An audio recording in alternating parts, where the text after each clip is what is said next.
రాగి పిండి, బేసన్ అంటే శనగపిండి అండ్ మళ్ళీ బియ్య పిండి ఈ 3 మిక్స్ చేశానండి. ఈ మూడిటితోనే హెల్దీ ఊతప్పం చేస్తున్నా. ఇప్పుడు ఇది రాగి పిండి, శనగపిండి, బియ్య పిండి, క్యారెట్ని ఇలా పీల్ చేసేసుకొని ఇలా మిక్సీ చేసేసుకున్నాను అండి. కొంచెం ఇట్లా మెత్తగానే వేసుకోవాలి, మంచిగా ఏ ముక్కలు లేకుండా.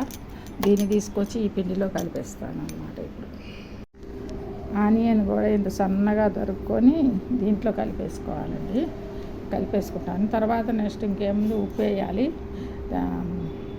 వాము పౌడర్ వేసి, నెక్స్ట్ కొంచెం మసాలా కారం ఉంది అది వేసేస్తాను. అంతే. పచ్చిమిరపకాయలు ఉంటే సన్నగా తరిగి పచ్చిమిర్చి కూడా వేసుకోవచ్చు. ఇంకోటి కొత్తిమీర, కొరియాండర్ ఉంటే కనుక కొత్తిమీర కూడా సన్నగా కట్ చేసుకొని అన్నీ మిక్స్ చేసేసి, మరి పలచగా చేయకూడదు, మరీ గట్టిగా ఉంచకూడదు. అలా చేసుకొని దీంట్లో కొంచెం మిరియాల పొడి, అదే మసాలా కారము, అంటే దాంట్లో అన్నీ మిక్స్ అయ్యి ఉంటాయండి. సాల్ట్, ఉప్పు, నెక్స్ట్ వాము కొంచెము, మిరియాల పౌడర్ కొంచెము అన్నీ వేసి ఇది సరిపోయినంత వాటర్ పోసుకొని మిక్స్ చేసుకోవాలన్నమాట. ఎక్కువ వాటర్ వేయకూడదు, లూజుగా కూడా పిండి మరీ లూజుగా కూడా రాకూడదు. ఊతప్పానికి ఎలా కలుపుకుంటామో అలా కలుపుకోవాలి.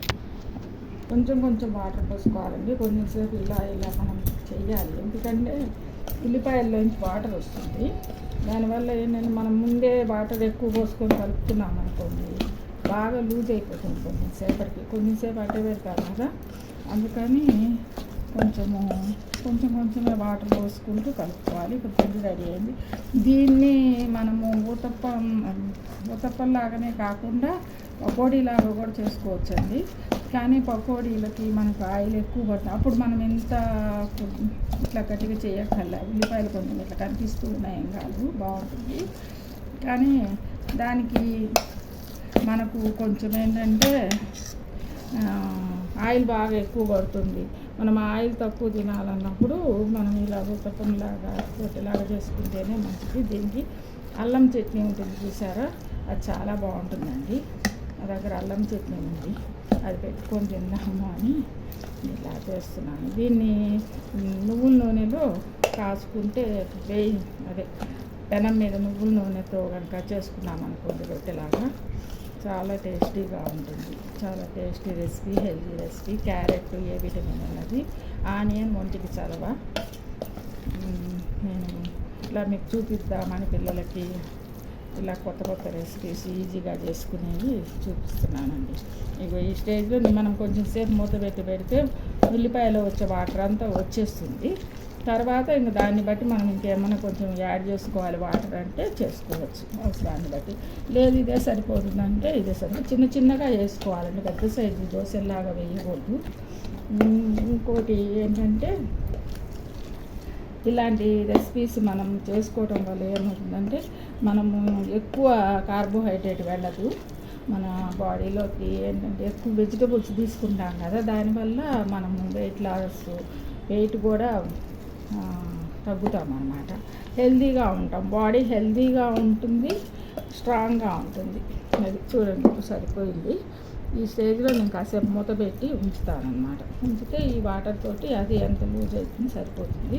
మనం ఇంట్లో కూడా ఇంత చక్కగా చేసుకొని పిల్లలకి ఇష్టంగా తింటారు. అదండి ఇది.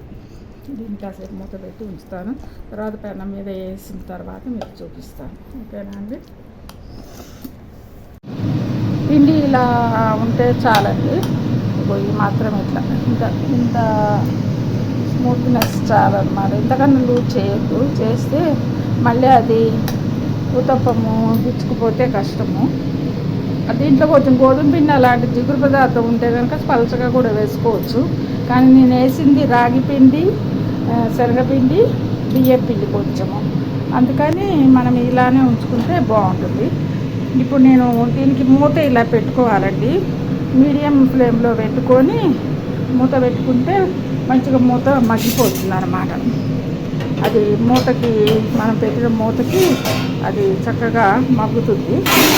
మగ్గి చూడండి ఎంత బాగా వచ్చిందో.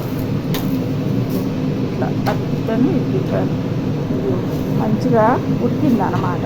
చూపిస్తున్నా మీకు, మంచిగా ఉడికిపోయింది. ఇట్లా ఘాట్లు పెట్టుకుంటే ఇంకా మంచిగా ఉడికిపోతుంది. ఒక సైడ్ ఇట్లా ఘాట్లు పెట్టుకుంటే ఇదండి వెజిటబుల్ కట్లెట్ లాగా అనమాట.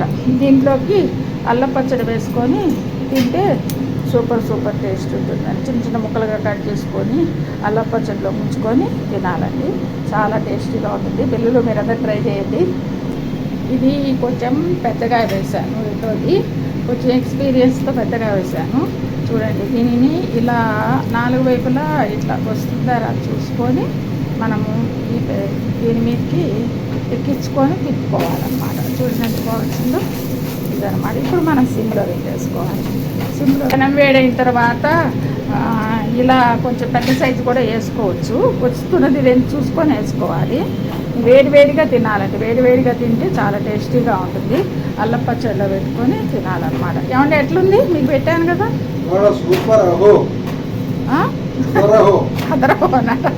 సూపర్గా ఉందటండి. టేస్ట్ చాలా బాగుంటుందండి. ఇలా ఏంటంటే వెజిటబుల్స్ ఎక్కువ పడతాయి, మనకు పిండి తక్కువ పడుతుంది, బాడీకి హెల్తీగా ఉంటుంది. ఇంకా కొత్తిమీర అయిపోయింది. కొత్తిమీర వేస్తే, పచ్చిమిరపకాయలు కొత్తిమీర సన్నగా తరిగి వేస్తే ఇంకా సూపర్గా ఉంటుంది. లేకపోతే నేను ఏంటంటే ధనియా పౌడర్ అన్నీ ఉన్న పేస్ట్ వేసాను, అందుకని టేస్ట్ ఏం తగ్గదు.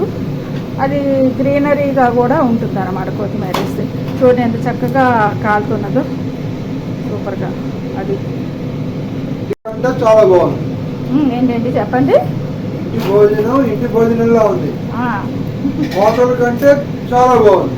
హోటల్ కన్నా చాలా బాగుంది. హోటల్ కంపేర్ చేస్తే హోటల్ కంటే చాలా బాగుంది. ఇంటి భోజనంలో ఉంది.